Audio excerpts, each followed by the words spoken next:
এখন আমরা দেখতে পাচ্ছি কিছু দল বা কিছু রাজনৈতিক লোক তারা টেন্ডার পাচ্ছে না বা তারা না ধরনের অবৈধ দাবি দেওয়া করতেছে, সেই সুপারিশ আমলে না নেওয়ায় তার বিরুদ্ধে অভিযোগ করতেছে।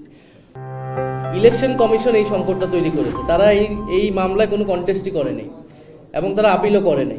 ফলে এটা খুবই স্পষ্ট যে তারা একটা দলের পক্ষ নিচ্ছে, একটা প্রার্থীর পক্ষ নিচ্ছে এবং এই ধরনের সংকট যে সামনে তারা করবে না। এবং এই নির্বাচন কমিশনের উপরে জাতীয় নির্বাচন বা যে কোনো নির্বাচনের উপর আস্থা তো আমরা রাখতে পারছি না। ফলে আমরা গণতান্ত্রিকভাবে আমরা দাবি জানাচ্ছি, কালকে ইলেকশন কমিশনের সামনে যাব, আমরা তাদেরকে দাবি জানাবো। এরপরে আন্দোলনের পরিস্থিতি অনুযায়ী আমাদের দাবি দেওয়া যদি কর্ণপাত না করানো হয়, সেই অনুযায়ী আমরা আমাদের দাবি আন্দোলনের তীব্রতা বৃদ্ধি করব, কিন্তু সেটা আমরা গণতান্ত্রিক উপায় করব। বরং এখন যেটা হচ্ছে, একটা বৃহৎ রাজনৈতিক দল হিসেবে, প্রতিষ্ঠিত দল হিসেবে যেই ম্যাচুরিটি জনগণ তাদের কাছ থেকে আশা করে, তারা কিন্তু সেটা দেখাচ্ছে না।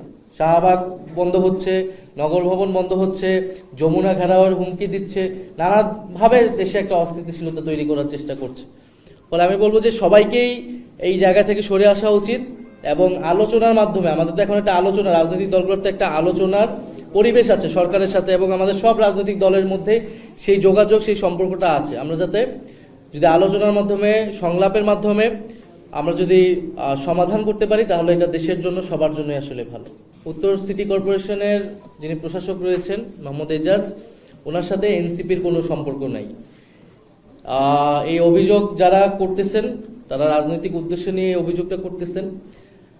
আর দ্বিতীয়ত যে তাকে একটা ট্যাগ দেওয়া হচ্ছে একটা সংগঠনের, এই সংস্কৃতি কিন্তু আমরা আগের আমলে দেখেছি। শেখ হাসিনার আমলে এরকম জঙ্গি, হিজবুত তাহরীর যাকে তাকে বলে দেওয়া হয়েছে। এজাজ সাহেবকে প্রশাসক কিন্তু আজকে দেওয়া হয়নি, বেশ সময় হয়েছে, এবং তখন কিন্তু আমরা এই ধরনের কোনো কথা শুনি না। এখন আমরা দেখতে পাচ্ছি কিছু দল বা কিছু রাজনৈতিক লোক তারা টেন্ডার পাচ্ছে না বা তারা না ধরনের অবৈধ দাবি দেওয়া করতেছে, সেই সুপারিশ আমলে না নেওয়ায় তার বিরুদ্ধে অভিযোগ করতেছে। ফলে তার বিরুদ্ধে যদি কেউ অভিযোগ করে থাকে, সেটি সরকারের আসলে চিন্তা ভাবনা করা উচিত, সেটা তদন্ত করা উচিত, এবং এটা যদি মিথ্যা হয়, যারা এই অভিযোগগুলো করছে রাজনৈতিক উদ্দেশ্যে, তাদের বিরুদ্ধে আসলে ব্যবস্থা নেওয়া উচিত।